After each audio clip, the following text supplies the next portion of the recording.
Hi, Rachel here with the Charlotte Mason Plenary. We're so glad you found the audiobook of Volume 6, Charlotte's last volume, A Philosophy of Education. It is by far, in my opinion, the best and most transformative volume, so you're definitely in the right place. Now, we at A Charlotte Mason Plenary are offering this audio to you perfectly free because we think everybody should be reading Charlotte's words.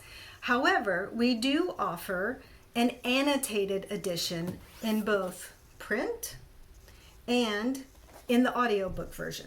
So, the best of both worlds, in my opinion, is the audiobook, whether it has annotations or not, and the annotated editions. Because in the annotated editions, you get all of these wonderful side notes in the margins that explain what Charlotte's talking about, as well as give you definitions and stuff to all that Victorian English.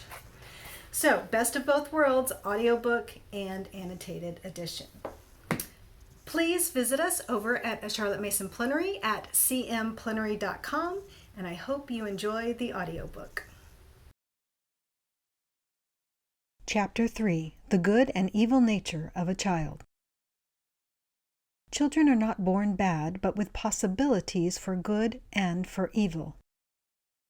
Section 1. Wellbeing of Body. A well-known educationalist has brought heavy charges against us all on the score that we bring up children as children of wrath. He probably exaggerates the effect of any such teaching, and the little angel theory is fully as mischievous. The fact seems to be that children are like ourselves, not because they have become so, but because they are born so. That is, with tendencies, dispositions towards good and towards evil, and also with a curious intuitive knowledge as to which is good and which is evil. Here we have the work of education indicated. There are good and evil tendencies in the body and mind, heart and soul. The hope set before us is that we can foster the good so as to attenuate the evil. That is, on condition that we put education in her true place as the handmaid of religion. The community, the nation, the race are now taking their due place in our religious thought. We are no longer solely occupied in what an Irish woman called saving your dirty soul. Our religion is becoming more magnanimous and more responsible, and it is time that a like change should take place in our educational thought. We find ourselves in open places breathing fresher air when we consider not the education of an individual child or of a social class or even of a given country, but of the race, of the human nature common to every class and country, every individual child. The prospect is exhilarating, and the recognition of the potentialities in any child should bring about such an educational renaissance as may send our weary old world rejoicing on its way. Physicians and physiologists tell us that newborn children start fair. A child is not born with tuberculosis, for example, if with a tendency which it is our business to counteract. In the same way, all possibilities for good are contained in his moral and intellectual outfit, hindered, it may be, by a corresponding tendency to evil for every such potentiality. We begin to see our way. It is our business to know of what parts and passions a child is made up, to discern the dangers that present themselves, and still more, the possibilities of free going in delightful paths. However disappointing, even forbidding, the failings of a child, we may be quite sure that in every case the opposite tendency is there, and we must bring the wit to give it play. Parents have this sort of mother wit more commonly than we outsiders, teachers, and the like. Of course, we know of the mothers and fathers who can't do anything with Tom and hope that the schoolmaster will lick him into shape. But how often, on the other hand, are we surprised to see how much more of persons Bob and Polly are in their own homes than at school? Perhaps this is because parents know their children better than do others, and for that reason believe in them more. for our faith in the divine and the human keeps pace with our knowledge. For this reason, it behooves us teachers to get a bird's eye view of the human nature which is present in every child. Every body knows that hunger, thirst, rest, chastity are those natural endowments of the body by means of which it grows and functions. But in every child there are tendencies to greediness, restlessness, sloth, impurity, any one of which by allowance may ruin the child and the man that he will be. Again, our old friends, the five senses, require direction and practice. Smell, especially, might be made a source of delicate pleasure by the habit of discriminating the good smells of field and garden, flower and fruit for their own sakes, not as ministering to tastes, which unduly pampered becomes a man's master. But there is little that is new to be learned about the body and those various body servants with which it is equipped. Education already does her part in training the muscles, cultivating the senses, ordering the nerves of all children, rich and poor. For in these days we perceive that the development which is due to one child is due to all. If we make a mistake in regard to physical education, it is perhaps in the matter of ordering the nerves of a child. We do not consider enough that the nourishment, rest, fresh air, and natural exercise proper for the body as a whole meet the requirements of the nervous system, and that the undue nervous tension which a small child suffers in carrying a cup of tea, an older boy or girl in cramming for an examination, may be the cause later of a distressing nervous breakdown. We are becoming a nervous, overstrained nation, and though golf and cricket may do something for us, a watchful education, alert to arrest every symptom of nervous overpressure, would do much to secure for every child a fine physique and a high degree of staying power. A snare which attends the really brilliant teacher is the exhausting effect upon children of an overpowering personality. They are such ardent and responsive little souls that the teacher who gives them nods and becks and wreathed smiles may play the Pied Piper with them. But he or she should beware. The undue play of the personality of the teacher is likely to suppress and subdue that of his scholars. And not only so, children are so eager to live up to the demands made upon them that they may be brought to a state of continual nervous overpressure under the influence of a charming personality. This sort of subjection, the Schwärmerei of the Germans, was powerfully set forth in a recent novel in which an unprincipled and fascinating mistress ran her personality with disastrous results. But the danger does not lie in extreme cases. The girl who kisses the chamber door of her class mistress will forget this lady by and by, but the parasitic habit has been formed, and she must always have some person or some cause on which to hang her body and soul. I speak of she and her perhaps unfairly, because ever since the Greek youth hung about their masters in the walks of the academy, there have been teachers who have undermined the stability of the boys to whom they devoted themselves. Were his countrymen entirely wrong about Socrates?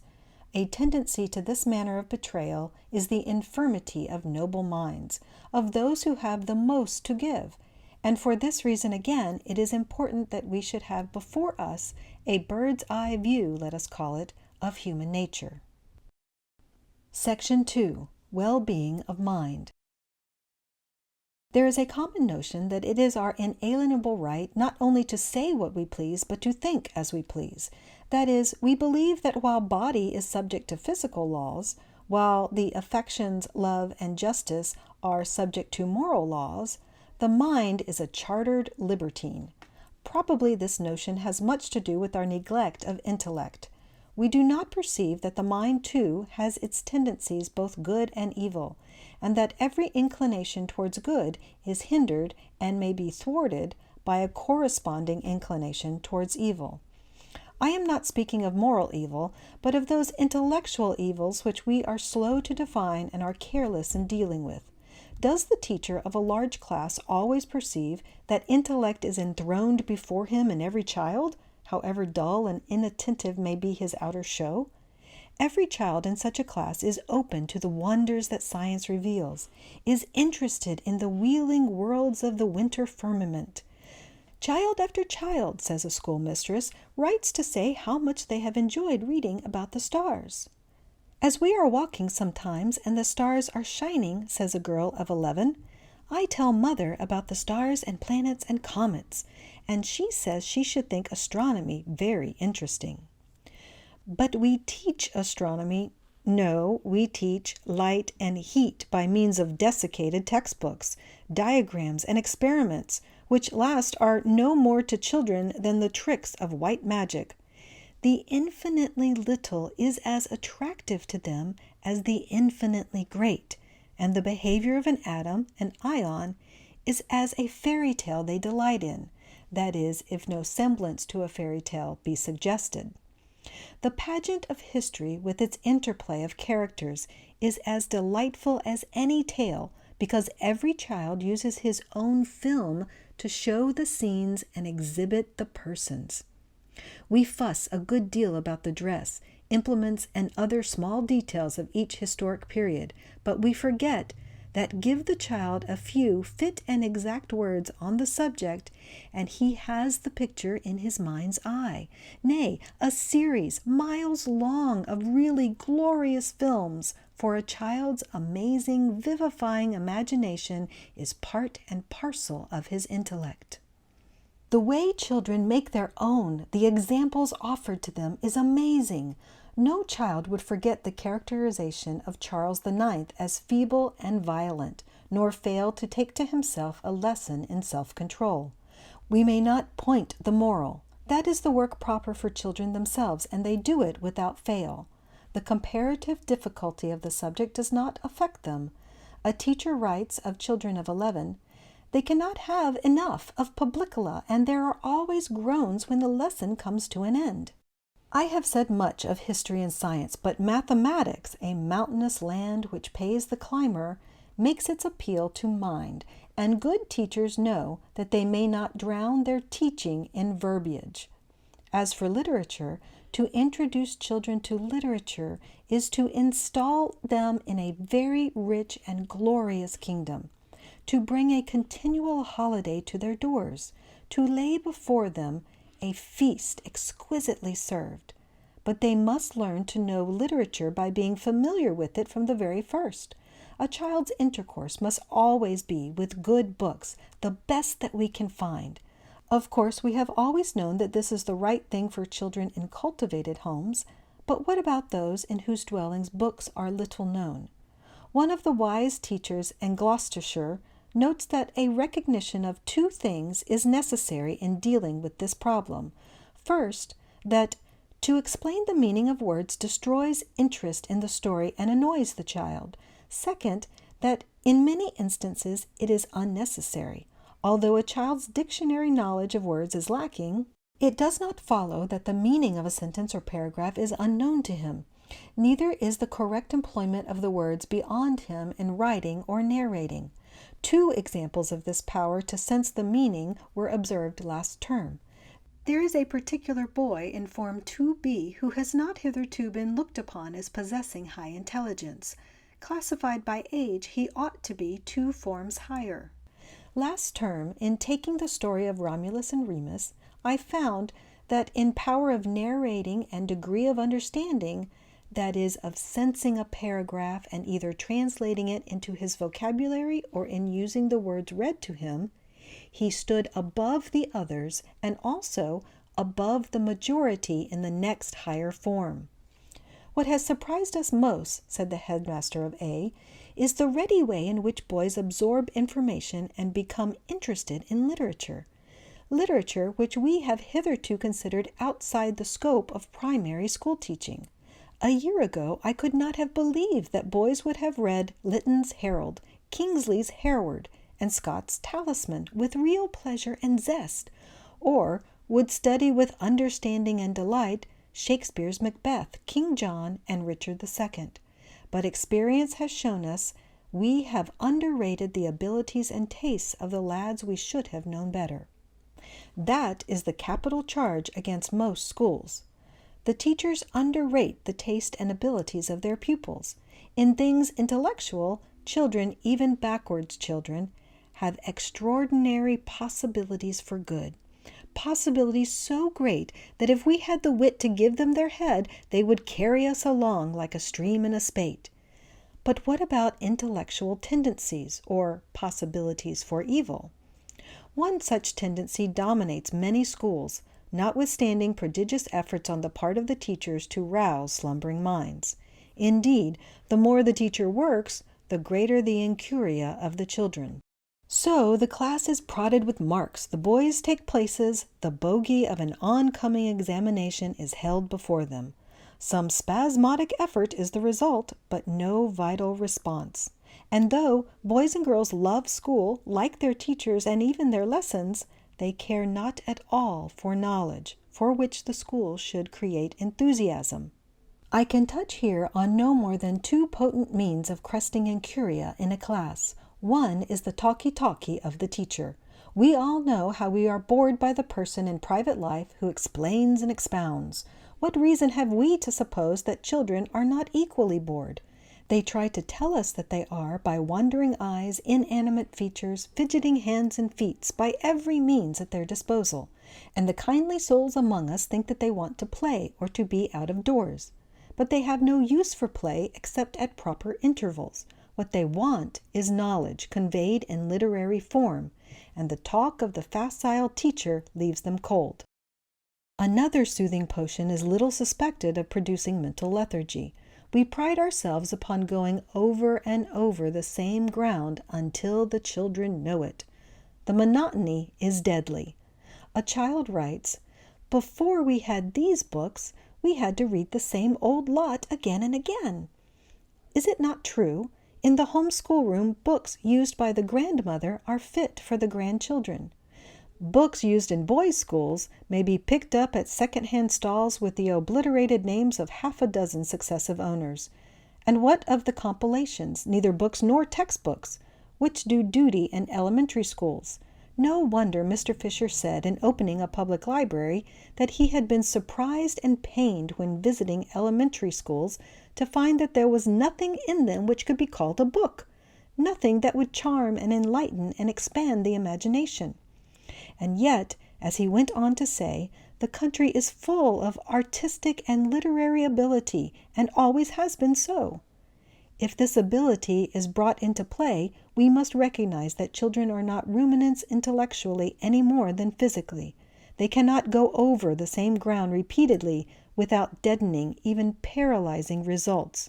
For progress, continual progress, is the law of intellectual life. In matters of the mind, again, habit is a good servant but a bad master. Specialization, the fetish of the end of the last century, is to be deprecated because it is at our peril that we remain too long in any one field of thought. We may not, for example, allow the affairs and interests of daily life to deprive the mind of its proper range of interests and occupations. It is even possible for a person to go into any one of the great fields of thought and to work therein with delight until he become incapable of finding his way into any other such field. We know how Darwin lost himself in science until he could not read poetry, find pleasure in pictures, think upon things divine. He was unable to turn his mind out of the course in which it had run for most of his life. In the great and ungoverned age of the Renaissance, the time when great things were done, great pictures painted, great buildings raised, great discoveries made, the same man was a painter, an architect, a goldsmith, and a master of much knowledge besides. And all that he did well. All that he knew was part of his daily thought and enjoyment. Let us hear Vasari on Leonardo. Possessed of a divine and marvelous intellect and being an excellent geometrician, he not only worked at sculpture but also prepared many architectural plans and buildings. He made designs for mills and other engines to go by water, and as painting was to be his profession, he studied drawing from life. Leonardo knew nothing about art for art's sake, that shibboleth of yesterday, nor did our Christopher Wren, also a great mathematician and master of much and various knowledge, to whom architecture was rather a by-the-way interest, and yet he built St. Paul's. What an irreparable loss we had when that plan of his for a beautiful and spacious London was flung aside because it would cost too much to carry out. Just so of our parsimony do we fling aside the minds of the children of our country, also capable of being wrought into pleasances of delight, structures of utility and beauty, at a pitifully trifling cost. It is well we should recognize that the business of education is with all our lives, that we must always go on increasing our knowledge. Of the means we employ to hinder the growth of mind, perhaps none is more subtle than the questionnaire. It is as though one required a child to produce for inspection, at its various stages of assimilation, the food he consumed for his dinner. We see at once how the digestive processes would be hindered, how, in a word, the child would cease to be fed.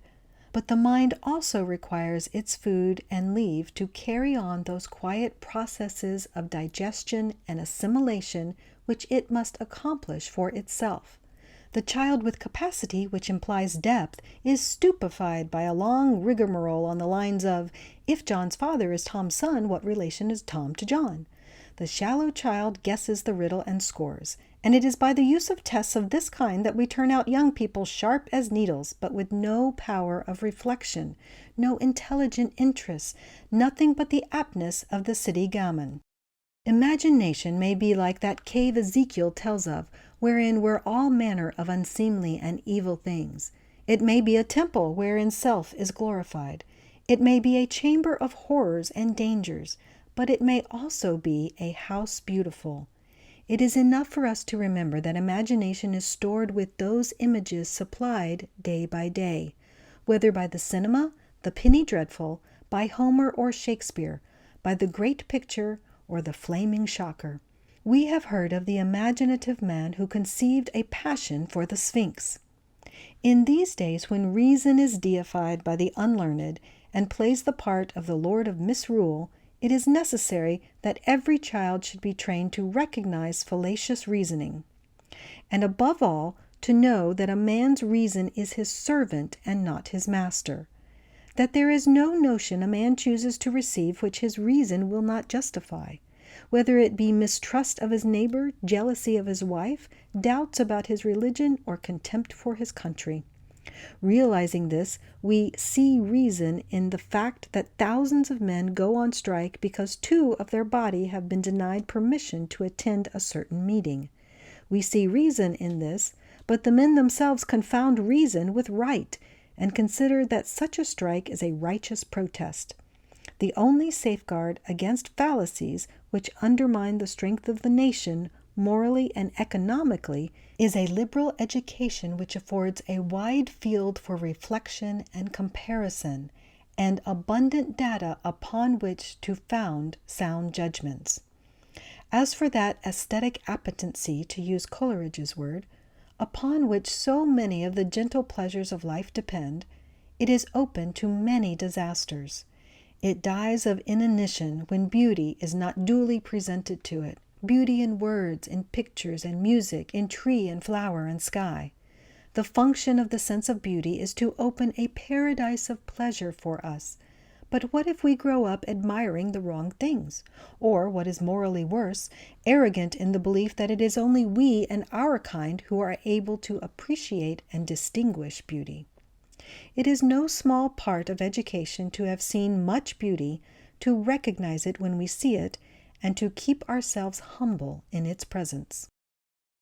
Section 3. Intellectual Appetite. As the body is provided with its appetites, by undue indulgence of any one of which a man may make shipwreck, but, when duly ordered, should result in a robust and vigorous frame, so too the spiritual part of us is provided with certain caterers, whose business it is to secure that kind of nourishment which promotes spiritual or intellectual growth in one or another direction. Perhaps in no part of our educational service do we make more serious blunders than in our use of those desires which act as do the appetites for the body's service. Every child wants to be approved, even baby in his new red shoes. to be first in what is going on, to get what is going, to be admired, to lead and manage the rest, to have the companionship of children and grown people, and last but not least, every child wants to know. There they are, those desires ready to act on occasion, and our business is to make due use of this natural provision for the work of education. We do make use of the desires, not wisely, but too well. We run our schools upon emulation, the desire of every child to be first, and not the ablest, but the most pushing comes to the front. We quicken emulation by the common desire to get and to have, that is, by the impulse of avarice. So we offer prizes, exhibitions, scholarships, every incentive that can be proposed. We cause him to work for our approbation. We play upon his vanity, and the boy does more than he can. What is the harm, we say, when all those springs of action are in the child already? The athlete is beginning to discover that he suffers elsewhere from the undue development of any set of muscles, and the boy whose ambition or emulation has been unduly stimulated becomes a flaccid person. But there is a worse evil. We all want knowledge just as much as we want bread. We know it is possible to cure the latter appetite by giving more stimulating food, and the worst of using other spurs to learning is that a natural love of knowledge, which should carry us through eager school days and give a spice of adventure to the duller days of mature life, is effectually choked, and boys and girls cram to pass, but not to know. They do pass, but they do not know. The divine curiosity, which should have been an equipment for life, hardly survives early school days. Now, it has been demonstrated very fully indeed that the delightfulness of knowledge is sufficient to carry a pupil joyfully and eagerly through his school life, and that prizes and places, praise, blame, and punishment are unnecessary insofar as they are used to secure ardent interest and eager work. The love of knowledge is sufficient. Each of those other stimuli should no doubt have its natural action, but one or two springs of action seem to be played upon excessively in our schools. Conduct gives opportunity for virtue emulously rapid in the race, and especially that part of conduct known as play, in which most of the natural desires come into action. But even in play we must beware of the excess of zeal, which risks the elimination of the primary feelings of love and justice. In the schoolroom, without doubt, the titillation of knowledge itself affords sufficient stimulus to close attention and steady labor, and the desire of acquisition has due play in a boy who is constantly increasing his acquirements. Section 4. Misdirected Affections. We are aware of more than mind and body in our dealings with children. We appeal to their feelings, whether mind or feelings be more than names we choose to give to manifestations of that spiritual entity which is in each one of us. Probably we have not even taken the trouble to analyze and name the feelings and to discover that they all fall under the names of love and justice, that it is the glory of the human being to be endowed with such a wealth of these two as is sufficient for every occasion of life. More, the occasions come, and he is ready to meet them with the ease and triumph of the solvent debtor. But this rich endowment of the moral nature is also a matter with which the educator should concern himself. Alas, he does so. He points the moral with 1,000 tedious platitudes, directs, instructs, illustrates, and bores exceedingly the nimble and subtle minds of his scholars. This, of the feelings and their manifestations, is certainly the field for the spare and guarded praise and blame of parent and teacher. But this praise or blame is apt to be either scrapped by children or taken as the sole motive for conduct. They go forth unused to do a thing for it is right, but only because somebody's approbation is to be won. This education of the feelings, moral education, is too delicate and personal a matter for a teacher to undertake trusting his own resources. Children are not to be fed morally like young pigeons with predigested food. They must pick and eat for themselves, and they do so from the conduct of others which they hear of or perceive. But they want a great quantity of the sort of food whose issue is conduct, and that is why poetry, history, romance, geography, travel, biography, science, and sums must all be pressed into service. No one can tell what particular morsel a child will select for his sustenance. One small boy of 8 may come down late because I was meditating upon Plato and couldn't fasten my buttons, and another may find his meat in Peter Pan. But all children must read widely and know what they have read, for the nourishment of their complex nature. As for moral lessons, these are worse than useless. Children want a great deal of fine and various moral feeding, from which they draw the lessons they require. It is a wonderful thing that every child, even the rudest, is endowed with love and is able, for all its manifestations, kindness, benevolence, generosity, gratitude, pity, sympathy, loyalty, humility, gladness. We older persons are amazed at the lavish display of any one of these to which the most ignorant child may treat us. But these aptitudes are so much coin of the realm with which a child is provided that he may be able to pay his way through life. And alas, we are aware of certain vulgar commonplace tendencies in ourselves which make us walk delicately and trust not to our own teaching, but to the best that we have in art and literature, and above all, to that storehouse of example and precept, the Bible, to enable us to touch these delicate spirits to fine issues. St. Francis, Collingwood, Father Damien, one of the VCs among us, will do more for children than years of talk. Then there is that other wonderful provision for right living, without which no neglected or savage man's soul exists. Every one has justice in his heart. A cry for fair play reaches the most lawless mob, and we all know how children torment us with their "it's not fair."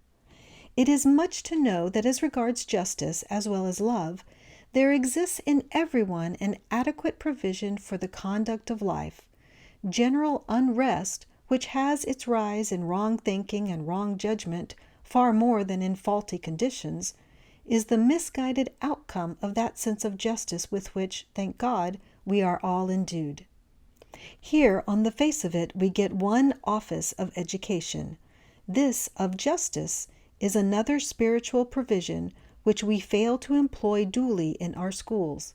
And so wonderful is this principle that we cannot kill, paralyze, or even benumb it, but choked in its natural course, it spreads havoc and devastation where it should have made the soil fertile for the fruits of good living. Few of the offices of education are more important than that of preparing men to distinguish between their rights and their duties. We each have our rights, and other persons have their duties, towards us as we as towards them. But it is not easy to learn that we have precisely the same rights as other people and no more. That other people owe to us just such duties as we owe to them. This fine art of self-adjustment is possible to everyone because of the ineradicable principle which abides in us. But our eyes must be taught to see, and hence the need for all the processes of education, futile in proportion as they do not serve this end. To think fairly requires, we know, knowledge as well as consideration. Young people should leave school knowing that their thoughts are not their own, that what we think of other people is a matter of justice or injustice, that a certain manner of words is due from them to all manner of persons with whom they have to deal, and that not to speak these words is to be unjust to their neighbors. They should know that truth, that is, justice in word, is their due, and that of all other persons. There are few better equipments for a citizen than a mind capable of discerning the truth, and this just mind can be preserved only by those who take heed what they think.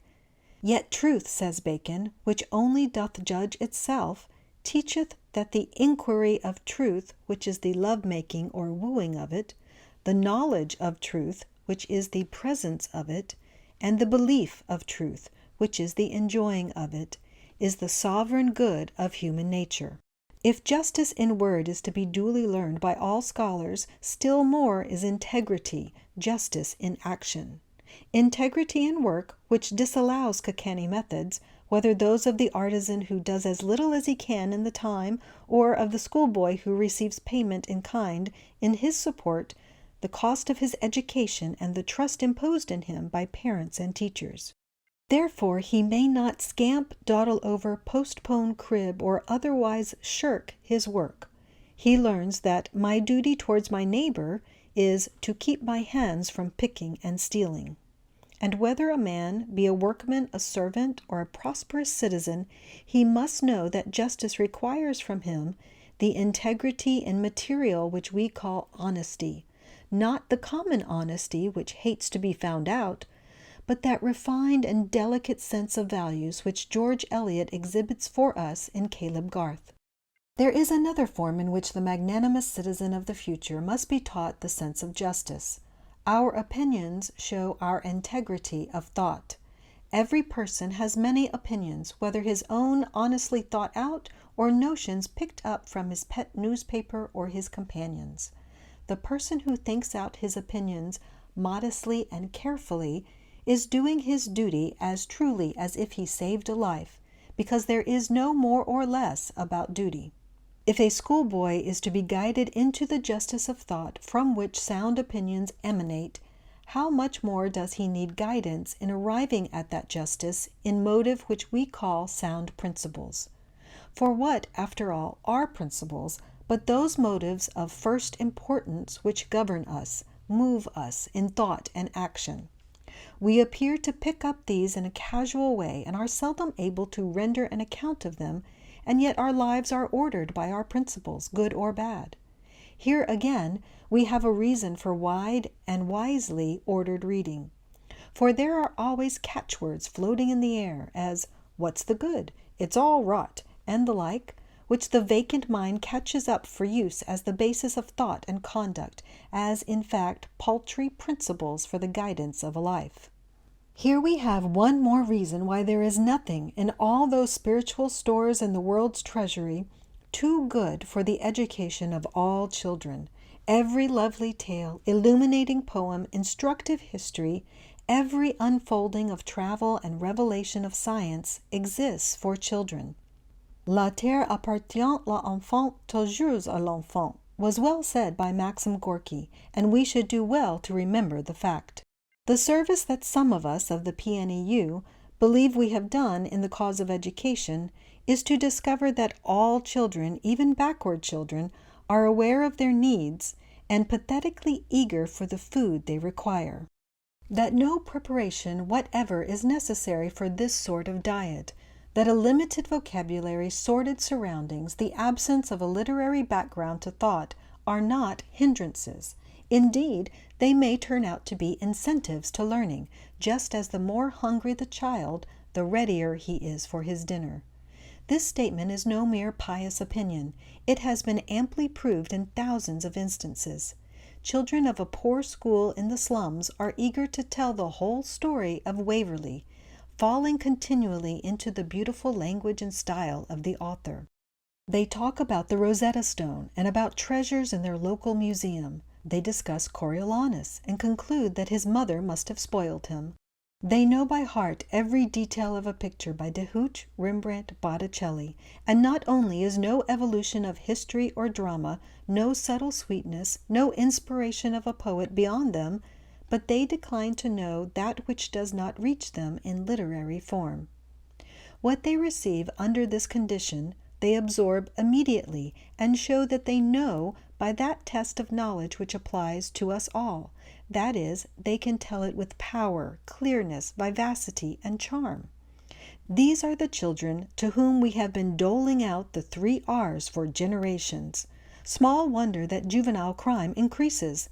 The intellectually starved boy must needs find food for his imagination, scope for his intellectual power, and crime, like the cinema, offers, it must be admitted, brave adventures. Section 5. The Well-being of the Soul.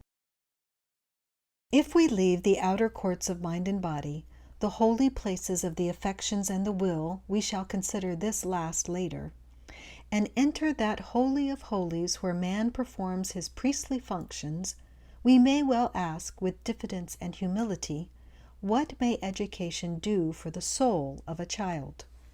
What is there that outwits the understanding of a man, or that is out of the range of his thoughts, the reach of his aspirations? He is, it is true, baffled on all hands by his ignorance, the illimitable ignorance of even the wisest, but ignorance is not incapacity, and the wings of a man's soul beat with impatience against the bars of his ignorance. He would out into the universe of infinite thought and infinite possibilities. How is the soul of a man to be satisfied? Crowned kings have thrown up dominion because they want that which is greater than kingdoms. Profound scholars fret under limitations which keep them playing upon the margin of the unsounded ocean of knowledge. No great love can satisfy itself with loving. There is no satisfaction save one for the soul of a man, because the things about him are finite, measurable, incomplete, and his reach is beyond his grasp. He has an urgent, incessant, irrepressible need of the infinite. I want, am made for, and must have a God, not a mere serviceable religion, because we have in us an infinite capacity for love, loyalty, and service, which we cannot expend upon any other. But what sort of approaches do we prepare for children towards the God whom they need, the Savior in whom is all help, the King who affords all delight, commands all adoration and loyalty? Any words or thoughts of ours are poor and insufficient, and we have a treasury of divine words which they read and know with satisfying pleasure, and tell with singular beauty and fitness. "The Bible is the most interesting book I know," said a young person of 10 who had read a good many books and knew her Bible. By degrees, children get that knowledge of God which is the object of the final daily prayer in our beautiful liturgy, the prayer of St. Chrysostom. Grant us in this world knowledge of thy truth, and all other knowledge which they obtain gathers round and illuminates this. Here is an example of how such knowledge grows. I heard a class of girls aged about 13 read an essay on George Herbert. 3 or 4 of his poems were included, and none of the girls had read either essay or poems before. They narrated what they had read, and in the course of their narration gave a full paraphrase of The Elixir, The Pulley, and 1 or 2 other poems. No point made by the poet was omitted, and his exact words were used pretty freely. The teacher made comments upon 1 or 2 unusual words, and that was all. To explain or enforce, otherwise than by a reverently sympathetic manner, the glance and words that showed that she too cared, would have been impertinent. It is an interesting thing that hundreds of children of this age in secondary and elementary schools, and in families scattered over the world, read and narrated the same essay, and no doubt paraphrased the verses with equal ease. I felt humbled before the children, knowing myself incapable of such immediate and rapid apprehension of several pages of new matter, including poems whose intention is by no means obvious. In such ways the great thoughts of great thinkers illuminate children, and they grow in knowledge, chiefly the knowledge of God. And yet this, the chief part of education, is drowned in torrents of talk, in tedious repetition, in objurgation and recrimination, in every sort of way in which the mind may be bored and the affections deadened. I have endeavored to sketch some possibilities for good and the corresponding possibilities for evil present in all children. They are waiting for direction and control, certainly, but still more for the formative influence of knowledge. I have avoided philosophical terms, using only names in common use, body and soul, body and mind, body, soul, and spirit, because these represent ideas that we cannot elude and that convey certain definite notions, and these ideas must needs form the basis of our educational thought. We must know something about the material we are to work upon if the education we offer is not to be scrappy and superficial. We must have some measure of a child's requirements, not based upon his uses to society, nor upon the standard of the world he lives in, but upon his own capacity and needs. We would not willingly educate him towards what is called self-expression. He has little to express except what he has received as knowledge, whether by way of record or impression. What he can do is to assimilate and give this forth in a form which is original because it is modified, recreated by the action of his own mind, and this originality is produced by the common bread and milk which is food for everyone, acting upon the mind which is peculiar to each individual child. Education implies a continuous going forth of the mind, but whatever induces introspection or any form of self-consciousness holds up, as it were, the intellectual powers and brings progress to a standstill. The reader may have noticed with some disappointment that I have not invited him to the study of psychology as it is understood today. No doubt there exists a certain dim region described as the unconscious mind, a sort of halfway house between mind and matter, a place where the intellect is subdued to the action of nerves and blood. Mind is of its nature infinitely and always conscious, and to speak of the unconscious mind is a contradiction in terms. But what is meant is that the mind thinks in ways of which we are unconscious, and that our business is to make ourselves aware by much introspection, much self-occupation of the nature and tendencies of this unconscious region. The results of this study, so far as they have been arrived at, are not encouraging. The best that is in us would appear to find its origin in complexes, sensual, erotic, greedy. Granting that such possibilities are in us, safety lies in so nourishing the mind that seed of baseness may bear fruit of beauty. Researches into this region are deeply interesting, no doubt, to the psychologist and may eventually bear fruit, if only as contributing a quota to the classification of knowledge.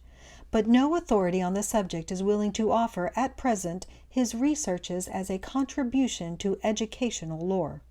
It may be that the mind as well as the body has its regions where noli me tangere is a counsel of expedience, and by the time we have dealt with those functions of the mind which we know, we may find ourselves in a position to formulate that which we certainly do not possess, a science, should it not be a philosophy of education.